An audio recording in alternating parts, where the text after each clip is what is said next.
Howdy. Today I will be explaining why libertarianism, the justice theory, not free will, is the superior theory. I included Optimus Prime because I feel that he embodies most of the core values of libertarianism. He does fall short of some, though. Okay, the most crucial and central aspect of libertarianism is free choice, since that is what freedom truly is. Libertarians believe that all people have a right to life, liberty, and property, which, as a person, sounds pretty great.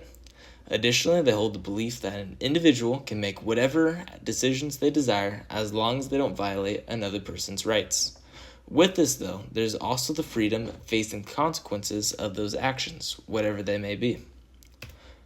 In a similar vein, consent is another core value and one of the values that especially makes libertarianism ideal compared to the other theories of justice.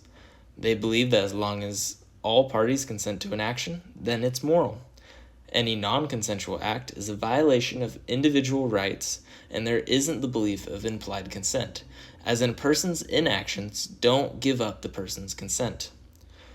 Which I believe is a very fair and morally sound viewpoint, especially for a justice theory.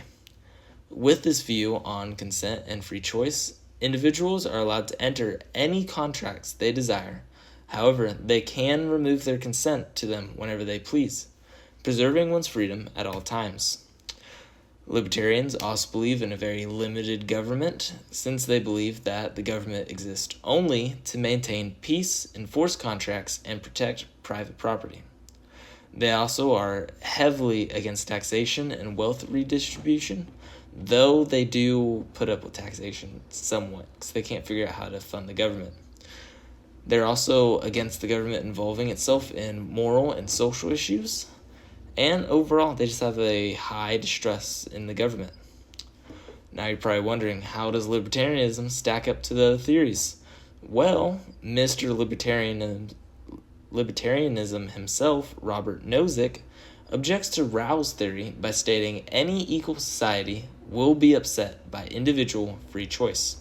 Libertarians put a highlight on liberty and freedom over moral obligation, which goes against Rawls, who believes that everything should be equal, while libertarians are fine with inequality as long as it is cost fairly.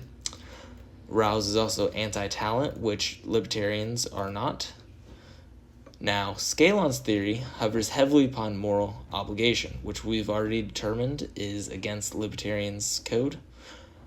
Scalon has a lot of what you should and shouldn't, whereas libertarianism gives you freedom as long as there's consent. Now, for Hobbes, he believes in a strong government with a populace that trades rights for safety. This is pretty much the opposite of libertarianism. And then libertarians also believe that the social contract is conditional, so they can revolt against the government if they deem it unnecessary. Now, for Locke's theory, his theory and libertarianism are fairly similar. Libertarianism took kind of a lot from Locke's theory, including natural rights, property rights, and minimal government. However, Locke believes in property accumulated by labor, and they believe that the government should have more of a say in social matters. So, in conclusion, libertarianism is the superior justice theory, as it values personal freedom above all with minimum government overreach and improves upon Locke's theory. And then